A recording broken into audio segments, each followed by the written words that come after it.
जब कोई व्यक्ति कहता है कि फलां फलां काम में बहुत रिस्क है, नौकरी सबसे बेस्ट है, तो वो आपको ये नहीं बताता है कि बिजनेस में क्यों रिस्क है और नौकरी क्यों सेफ है, बल्कि वो अपना अनुभव के आधार पर आपको बताता है।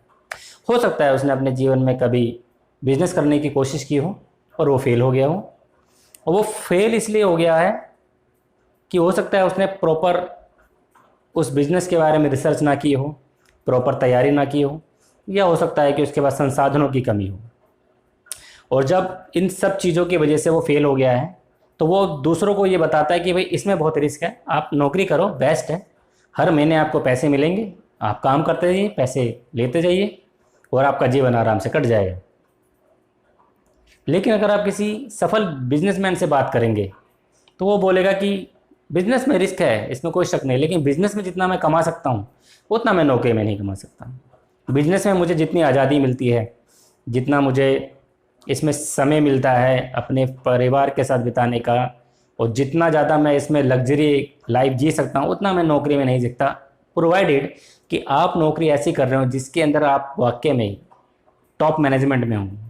अब अधिकांश लोग तो टॉप मैनेजमेंट में जा नहीं सकते हैं, तो अधिकांश लोगों का तो स्ट्रगल जीवन में रहता ही है।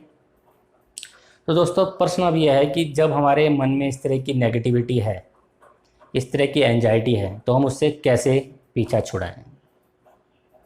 क्योंकि जब तक आपके मन में इवेंट वन, जिसको मैंने बोला फियर, पास्ट की कोई पेनफुल मेमोरी, कोई फोबिया, कोई गिल्ट या कोरोना वायरस का डर, तब तक आपकी इवेंट टू क्या है, जो कि आपने उसको परसीव किया है। यानी कि इसका मतलब ये होगा इवेंट वन तो हमारे लिए रिलेवेंट ही नहीं है। काश ऐसा होता कि जो हम देखते वैसा का वैसे हम इसे रिसीव कर लेते, बच्चे पढ़ते और याद कर लेते। मान लीजिए किसी बच्चे की मेमोरी बहुत अच्छी होती, या वो जैसे एज इट इज़ उसको रिसीव कर लेता। कोई मेहमान उसके घर में आता, 5-6 बार आता, और वो जब छठी बार आता तो बच्चा कहता कि अंकल आपके पास ये 4 ही शर्ट हैं क्या? वो कहता क्यों? कि फला फला दिन आप ये शर्ट पहन के आए थे, दूसरे दिन आपने ये पहनी, तीसरे दिन आपने ये पहनी। तो बड़ा मुश्किल हो जाएगा, और फिर हम सब कुछ इतना सारा याद रख लेंगे तो माइंड में तो एकदम इतना कन्फ्यूजन हो जाएगा, समझ नहीं पाएंगे हम क्या करेंगे। तो अच्छा भी है कि सारी बातें हमें याद नहीं रहती, कुछ ही बातें हम याद रख पाते हैं। लेकिन सवाल यह है कि जो बातें हमें याद रखनी चाहिए वो क्या हम याद रख पाते हैं? अगर हम नहीं रख पाते हैं तो वही तो प्रॉब्लम है। तो हम किस प्रकार से अपने माइंड को गार्बेज फ्री करें, किस प्रकार से अपने माइंड में वही चीज़ स्टोर करें जो कि हमारे लिए ज़रूरी है, जो कि हमारे लिए आवश्यक है, ना कि अनावश्यक चीज़ों को हम अपने दिमाग में बैठाए रखते हैं। हम उन सारे फियर्स, फोबियाज, गिल्ट को साथ लेके चल रहे हैं जीवन में, और फिर हम कहते हैं कि I am not happy, I am not feeling happy, I am not satisfied, I am not getting what I really want in my life. How will you get it? जब आप दिवाली पर अपने घर को साफ करते हैं तो आप घर को साफ क्यों करते हैं? आप ताकि उसकी नेगेटिविटी बाहर निकाल के नई चीज़ों को लेकर आए। हो सकता है कुछ चीज़ें आपके काम की भी होंगी, उन्हें आप रख लेते हैं साफ सफाई करके, लेकिन बहुत सारा गार्बेज आप बाहर निकाल देते हैं कि, लेकिन आप मन से तो कभी गार्बेज नहीं निकालते हैं। आपके मन में हमेशा हमेशा बहुत सारे थॉट्स चलते रहते हैं, और ये थॉट उसी तरह से हैं जैसे कि मान लीजिए एक आपका मन, आपका माइंड एक धरती की तरह है, जिसमें अगर आप अच्छे बीज डालते हैं, अच्छे थॉट्स डालते हैं, तो वो अच्छे बीज अच्छे फल पैदा करेंगे। और अगर आप कुछ भी नहीं करते, उसमें खुला छोड़ देते, तो उसमें घास फूस उग जाएगी, और घास फूस जब उगेगी तो घास फूस ही घास फूस को बढ़ाएगी आगे। तो ये बहुत ज़्यादा ज़रूरी है कि हम अपने माइंड को कंट्रोल करें, अपने माइंड के अंदर अच्छे थॉट्स डालें, नेगेटिविटी को हम हटा दें। और कैसे करेंगे?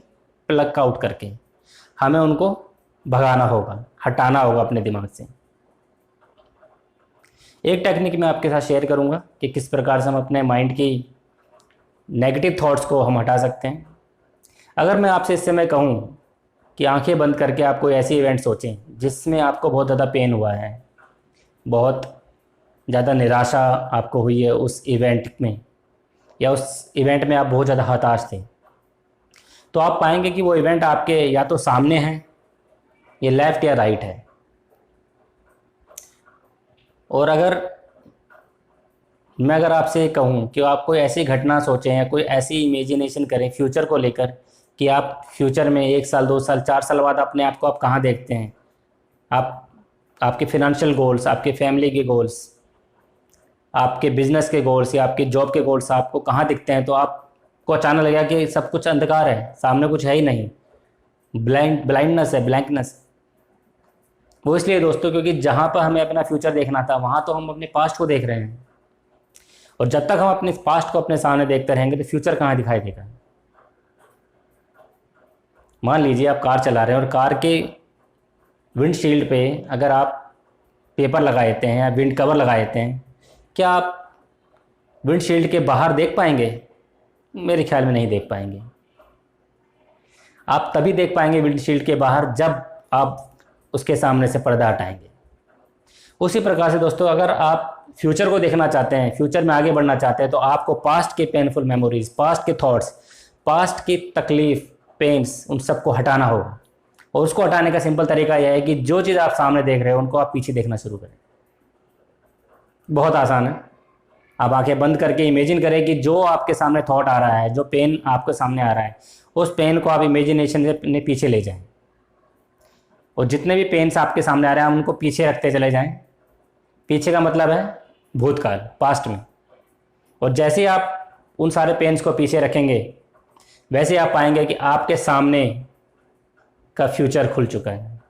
और उस फ्यूचर में आप वो चीज़ें रखें जो आप देखना चाहते हैं। अगर आप चाहते हैं कि आपके कोई फिनंशियल गोल्स हैं तो आप उन गोल्स को अपने फ्यूचर के सामने रखें, अपनी फ्यूचर टाइमलाइन पे देखें कि हाँ मैं 6 महीने में, साल में, 2 साल में ये अचीव कर लूँगा, या मैं कोई किसी प्रोजेक्ट पे काम कर रहा हूँ तो मैं उसको 2 महीने, 4 महीने, 6 महीने में कंप्लीट कर लूँगा। फैमिली गोल्स, बिजनेस के गोल्स, प्रोफेशनल गोल्स, जॉब्स के गोल्स, उन सब गोल्स को आप अपनी फ्यूचर टाइमलाइन पे रख सकते हैं। और आप पाएंगे कि आप बहुत हद तक उन सारी पेनफुल मेमोरीज से, उस सारी पेन से, परेशानियों से, तकलीफ से, फोबिया से मुक्त हो चुके हैं। मैं आशा करता हूं दोस्तों कि आपको मेरा ये वीडियो पसंद आया होगा। यदि हाँ तो आप इसे प्लीज़ लाइक और शेयर करें। और यदि आपने अभी तक मेरे चैनल को सब्सक्राइब नहीं किया तो आप इसे प्लीज़ सब्सक्राइब करें और बेल आइकन को प्रेस करें, जिससे कि आपको मेरे आने वाले वीडियोस मिलते रहें। Thank you, take care, bye bye.